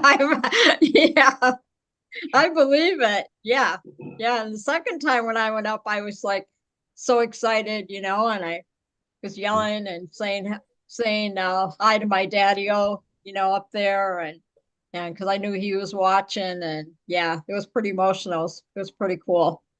And then of course I got really brave and I'm way down. I'm like, let's do a touch and go and let's do this and that, so we'll see. I've been talking so much, we haven't had a chance to do the spinning wheel. We figured that you were probably going to take over the show, so we're not doing the spinning wheel. Oh, sorry. We knew you. Which also reminds me too, guys. If you have anything that you want to give away on the show, let me know. Just give me a text 501-747-3558. Let me know that you have something to give away, and we'll put you on the spinning wheel. We'll advertise whatever you want to advertise, and it'll help out you guys, and it'll help us out because we can give away some cool stuff on our show too. So let us know if you have anything that you want to give away. Ryan wants to give away a drone, apparently. No? Okay. So Just one, man. I've got one I can give you, but it ain't gonna be any use to you. That's one Parts. yeah, pieces, parts. There you go. That's pretty Yeah. cool. You put it up on the wall, it would be cool over at the school.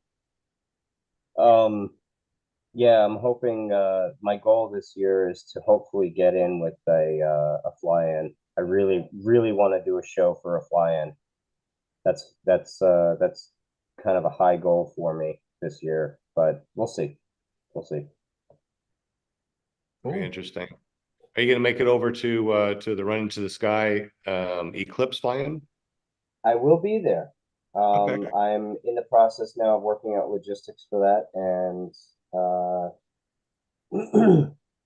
as soon as I get those nailed down, I will get you dates that I will be down, and yeah, I'll be down at the Run Into the Sky fly-in for the solar eclipse. If you're going to be down there, come find me. I'll be there, and I'd love to meet people. I love meeting new people. So I'll also be at the Aurora fly-in, Jersey Shore Airport in Jersey Shore, PA, in August, and yeah, that's another fly-in that I'm. That was my first fly-in last year, and I had the most amazing time. And I'm really, I got to meet a lot of really, really cool people, and it was a really eye-opening experience for me to get to see just how great this community is. So I'm definitely going to be doing it again. So if you're in the Northeast and or planning on coming up for it, please do come find me. I'll be around. Sounds So- excellent. Angela how- Postlick says you should do Fly It for Gauge because you can use it as a tax bill. Mm, If I could, believe me, I would be there. Unfortunately, the timing doesn't work out. We've already got shows scheduled during that time frame, so I won't be able to make it down. Sorry. Always next I, year, man. one of these days, man, I'll make it down there. I've got pilots that I'm still trying to finish training, and once I get my pilots trained up to take the wheel, I'll be able to step back and let them do the flying while I go enjoy myself and fly. oh, okay. So is this like so this is your drone business as such, and then you have all these people you're training that work for you? Is that how that works? Or you just have one team that goes out and does the shows? Right now, it's one team. It's not my company. I am Okay. I am the lonely manager. I'm the one that just organizes everything for the owner and makes it happen. Okay. And I'm the lead pilot as well. So I push Okay. all the buttons and make all the things happen. Okay. But once these guys are able to, once I sign off on these guys being able to do it, they'll be taking the reins, and I'll be able to step back and let them do it, let them have some fun, flying the shows and making some money and making people happy. And that's what it's all about. So Yeah. Okay. Interesting. Wow. I really commend you on everything that you do for that. Oh, that the business, that's amazing. thank you. Amazing. Because not everybody can do that, run drones like that. Yeah, that's pretty Yeah, cool. Pretty it's cool. it's very specialized. There's a lot to it, and what I've shown you tonight is just it's just scratching the surface really of what's involved in it. So there is a lot, and we ask a lot of our pilots. They have to have their 107 certification from the FAA, and there's hundreds of hours of training involved. So yeah, there's a lot to it. Yeah. Wow. Oh gosh. Well, I wish you the best on all this. I think you got a good year coming up, and yeah, I I'm see a very lot of excited for this cool year. things We got happening here. Yeah, we This- got some really, really cool shows coming up this year. We got some stuff on the books already that's going to be very exciting. We got a show on the lake, on some lakes, and we got a couple of shows out by on the eastern side of PA, out by the Great Lakes, and we got a show think we got a show down in Texas. We got shows all in upstate New York. We got shows all over the place. So yeah, busy year ahead. Yeah, that's So cool. if you don't see me, Texas- if I'm not on here, it's because I'm working. We understand. We understand. Hey, Sean, Kingook America's asking about your flying if it's adjacent to Sun and Fun. And Sun and Fun is from the 9th through the 14th. Your event is from the 5th to the 8th. So how convenient is that? It's very convenient. However, we looked on the schedule and we had a student that already pre-paid for a specific time from the 16th into the 24th. So unfortunately, won't be able to make it to fly for Gage. Oh, well, I meant for Kingook. Yeah. Oh, So for Kangook, yeah, yeah, Kangook, yeah. I think, But yeah. also too, we found out that we won't be able to make it for Flight for Gage because I really wanted to make it this year. So Oh, we'll bummer. yeah, I know. But yeah, it'd be really great to be able to be down there in Sun and Fun, meet up with a lot of people because I mean I think Sun and Fun is gonna be really huge this year. So who's all gonna be going to Sun and Fun, by the way? Anybody here on the panel? Yeah, hit us up on the comments if you're going to be there. Who is? I said hit us up on the comments if you're going to be there. I won't be able to make it, but if you're going to be there, let us know in the super chat. Yeah, absolutely. I will be there. Well, hopefully we can set up a little tent or something and bring some stuff over to give away. And we're hoping that we can hit all these different fly-ins. I'm going to even try to get to Bad Apples. That's in May? Yes, I'm going to try to do May. Real men go to fly it for Gage. I'm just saying. Yeah, Hey, I thought it was Sword to Shore that's or true. Spring Fling. No, Fly for Gage is coming up next month. I'll be going to that. And then let's see, May is Spring Wing. And then the same place is in September is called Soar the Shore. They just changed the name of it. One of them's in May and one of them's in September. So It's what's usually up right around the same time as Bad Apples, but when's Fly It for Gage? Fly for Gage is the 21st through the 24th. Yep. Next month. Yeah. Next month. so Awesome. Bowling Green, Florida. You won't want to miss it. John Wayne just put in the guest chat. He said he can give away one of his hats. He messaged in the guest chat, guys. Oh, Thank you, John Wayne. Okay, that's cool. So next week Okay. we can give away Thank one you, of our John. awesome. Love you, man. Yeah. Very nice. Very nice. So yeah. Did you see it in the chat? I'm running to it right now so I can take a peek at it. Oh, Okay. Yeah. oh my goodness. Yeah. let me That see is really what cool. I think it is because he's got some cool looking stuff. Yeah, let's go ahead and I guess screen share it. I mean, I don't think that he'll mind screen share it since he's going to do that. So Yeah. Oh, Okay. nice. Yep. man. Nice. Official John Wayne headgear. Look at that. Nice. I like it. That's I'm cool. surprised it's not a cowboy hat. He goes, no, the cowboy hat just way too expensive to give away. So we'll give away a ball cap. That's really cool, man. That's really cool. I didn't know that you had your official headgear out there. That's awesome. Yeah, Linda Kramer, she won that. She won I forgot whose show was it. She won that hat. And I don't know, maybe it was Robert's show. I can't remember. Or Jade's, I can't remember. But somebody won a hat. I think Linda Kramer won one of his hats. The a while other Nick's back, so. gonna be there. What's so great about Fly It for Gage? Seriously, Tony? Tango. No, he's messing with who here? He's gonna be there. He's Okay. flying all the way from Vegas just to go to Fly It for Gage. And Yes. I think Awesome. he said he's Vegas. gonna bring his help too. I don't know what that means. Thank you, chatters, for hanging with us tonight. Yeah. I didn't get to see your names tonight, but this was fun. Oh, you got one of Learned them a hats, lot. Kramer? Wasn't no fair. Got what? I guess one of John Wayne's hats. Well, that's cool. Yep.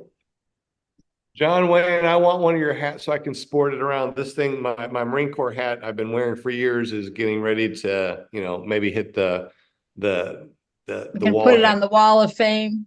Mhm. There you go. Yeah. Yeah, don't you dare throw that hat away. You hang that up, put it in a big, put it in like a cubicle thing, preserve it. Absolutely. Yes, yes. So we've been standing here and, trying to stay up here. This is it's like that wall on, what was the show where they have that one guy. Yeah. Home improvement. Yeah, Yeah, home improvement, yeah. that's it. Yeah, so we could be Yeah. there. Ryan, have you 3D printed a prop balancer? I haven't. I have There the are- file. Yeah, Yeah, there. I got the file. I was just wondering, was it any good? Because I got a prop that I'm going to try to repair next couple days, and I was like, I still need to print the freaking thing so I can balance it. Okay. Yeah, it shouldn't take long to print. It is almost 9 o'clock. So anybody on the panel need to leave? Yes. At 10, I got 9 more minutes. We need to leave too. Early comes really early in the morning. So if it's all right with you, we can say goodbye to everybody and head on out. Sounds good. Say early comes real early in the morning. Yeah, early comes really early, especially over here when we get up an hour before sunrise so we can go fly. Hey, one more plug for Fly for Gauge. In all seriousness, it's going to be a blast. March 21st through the 24th. You're not going to want to miss it. And if you live in the Southeast, check out the Southeast Paramotor group on Facebook. Love to have you. Oh, Whoop, whoop, whoop, whoop. Awesome. Cool. Thanks, Will, for the picture. Glad. Yeah, absolutely. Thank you very much. And Yes. had a great show. Thank you, Ryan, for Yes, letting Ryan. us know all about this. This has been really awesome. Learned way more than I thought I was going to learn on the show, and this show that's Doesn't supposed to work. be 1 hour long really seems to go pretty quick for just 2 hours. I mean, I love it. This was My fun. pleasure. No, it seems like it's only 1 hour, but it really it's a lot more than just 1 hour. Yeah, thank My you, pleasure. Ryan. It's always very interesting learning about this stuff. Very Well, interesting. hopefully one day I'll be able to get you guys out to a show. So it's quite an experience. The first time you ever see a show, what I recommend to my friends that come out is hang out, watch the launch, and then run as far back as you can, as quick as you can, so that you can actually see the show, because that's where it's at. And then once the show's over, obviously, you want to catch the landing. It's the launch and landing for me is the creme de la creme of the drone show world. It's the coolest part, watching them drop into formation and land, because we're doing staggered takeoffs now, so we're doing different layers. It's so cool. So It does sound really cool. if you can get out, by all means, please hit me up, and I'd love to have any of my paramotor friends come out and see it. I'll give you the 2-cent tour if you come out. So Very cool. Very cool. So I'm just putting a heart out there for all my chatters. Thank you so much for hanging with us yes, tonight. thank you guys for coming out. I appreciate I'll give everybody it that back. showed up. And my team, thank you, Ryan. We appreciate you. My pleasure. Yeah, definitely. Thank you so much. So y'all have a great evening. It was really awesome that we were hanging out here. My name is Sean Symons, PPG Grandpa. We got Dale over here, going to be flying soon, hopefully. yeah. Good luck with that, Dale. It's gonna Yeah. good Good life. luck, Good Dale. luck. You got it. That's Hopefully he'll be able exciting. to. Hopefully he'll be able to run to the sky Yeah. really soon. We got Linda Anderson. She helps us out. She's our PR girl, not only for here, but for our official nonprofit runtothesky.org. We got Will Fly from Will Fly PPG. He does amazing YouTube videos, and he's also our treasurer over at runtothesky.org. We got our very own Jim from Canada A from Care PPG and carepg.com. Go ahead and check that out. And if you see something you want, or you want something printed, tell them that, hey, I've seen you on PPG Grandpa's Paramotor podcast, or I've seen you on Paramom's podcast, because it's Linda's show too. And he'll hook you up with the 10% off. Ryan Rides, awesome show tonight. He said, Yep. hey, if you want to be on, if you want his show, he said also too, if you mention PPG Grandpa, he might help you out. So, PPG Grandpa is a great thing to say. Say it everywhere, every day, all the time. We also got our Scuba Steve from Paramotor something that I don't remember now.